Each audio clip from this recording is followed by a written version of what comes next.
السلام علیکم ورحمۃ اللہ وبرکاتہ۔ الحمد للہ رب العالمین والصلاة والسلام على اشرفه الانبیاء والمرسلین وعلى آلہ وصحبہ اجمعین، اما بعد، فقال اللہ تعالی فی القرآن المجید: فاعوذ باللہ من الشیطان الرجیم، بسم اللہ الرحمن الرحیم۔ پیارے بھائیوں، اسٹیج پر جلوہ افروز علماء کرام، دور دراز سے آئے ہوئے مہمانان خصوصی، آج میں آپ لوگوں کے سامنے اس سالانہ انجمن میں جس موضوع کے تحت لب کوشائی کرنا چاہتا ہوں، میرا موضوع بیان ہے اتحاد ہی مسلمانوں کا اصل پیش خیمہ۔ ایک ہو جائیں تو بن سکتے ہیں خورشید مبین، ایک ہو جائیں تو بن سکتے ہیں خورشید مبین، ورنہ ان بکھرے ہوئے تاروں سے کیا بات بنے۔ حضرات گرامی اور سامعین کرام، آج کے اس پرفتن و پرآشوب دور میں مسلمانوں کو تباہ و برباد، نیست و نابود کرنے کی سازشیں ہو رہی ہیں۔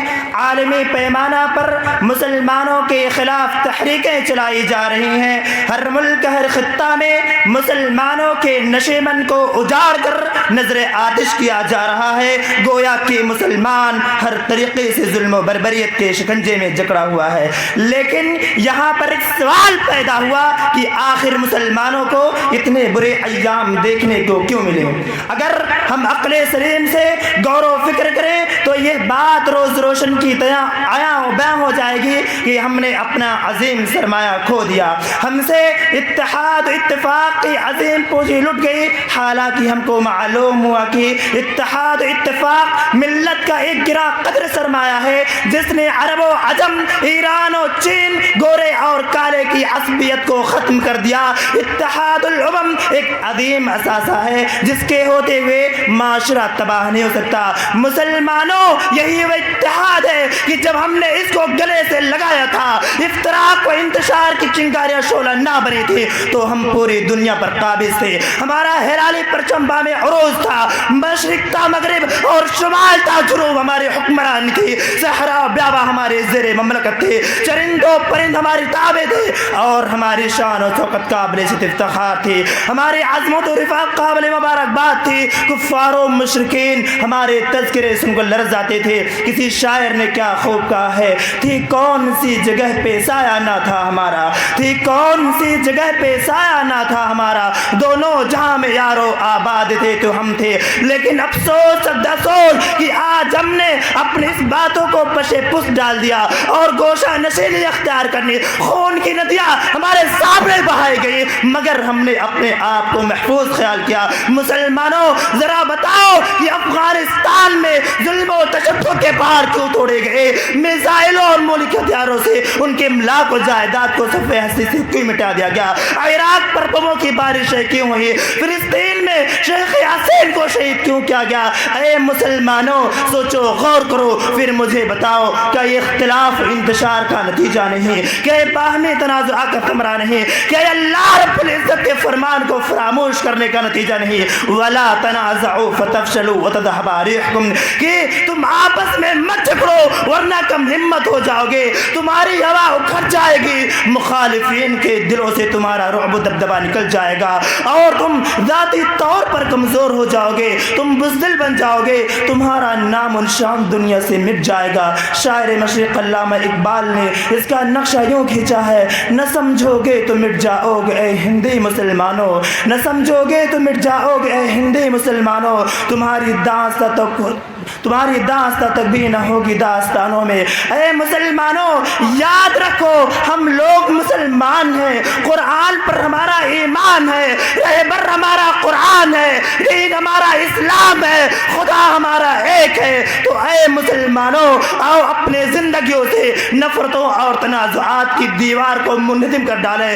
اس لیے قرآن جیسی مقدس کتاب چیخ چیخ کر اعلان کرتی ہے: اِنَّ هَٰذِهِ أُمَّتُكُمْ أُمَّةٌ وَاحِدَةٌ واحدہ کہ اے مسلمانوں جب قرآن میں یہ کہہ رہا ہے فرمان رسول یہ ہے کہ ہم جسم واحد کے مانند ہیں تو ہم میں اختلاف کیوں؟ قوم گویا جسم ہے افراد ہے اعضائے قوم، قوم گویا جسم ہے افراد ہے اعضائے قوم، منزل صنعت کی رہ پیماں دست و پائے قوم، مبتلا درد کوئی عضو ہو روتی ہے آنکھ، کس قدر ہم درد سارے جسم کے ہوتی ہے آنکھ۔ مسلمانوں کب تک تم خواب غفلت میں مست رہو گے؟ کب تک تمہیں پائے تحقیر سے ٹھکرایا جاتا رہے گا؟ کب تک تمہاری بہو بیٹیوں کی آبرو ریزی کی جائے گی؟ کب تک تمہارے بچے تین کے جائیں گے؟ اے مسلمانوں ذرا ہوش میں آؤ اور اپنی قوم کی حالت کو دیکھو۔ بقول شاعر تاب کے خواب و تغافل میں رہے گا مسلم، تاب کے خواب و تغافل میں رہے گا مسلم، ہوش میں ہو کے دیکھ تو پستی اپنی پائے تحقیر سے ٹکراتی ہے دنیا آ کے تجھ کو اور تو بھول گیا ہے قوم پرستی اپنی۔ اے مسلمانوں اب بھی سمجھ جاؤ اور اپنے اندر سے اختلاف و انتشار جیسی بلا کو ختم کر ڈالو۔ وَاعْتَصِمُوا بِحَبْلِ اللَّهِ جَمِيعًا وَلَا تَفَرَّقُوا، اللہ رب العزت کی رسی کو مضبوطی سے پکڑ لو اور آپس میں مت جھگڑو ورنہ کم ہمت ہو جاؤ گے، تمہاری ہوا اکھڑ جائے گی، مخالفین کے دلوں سے تمہارا رعب و دبدبہ نکل جائے گا اور تم ذاتی طور پر کمزور ہو جاؤ گے اور تم بزدل بن جاؤ گے اور تمہارا نام و نشان دنیا سے مٹ جائے گا۔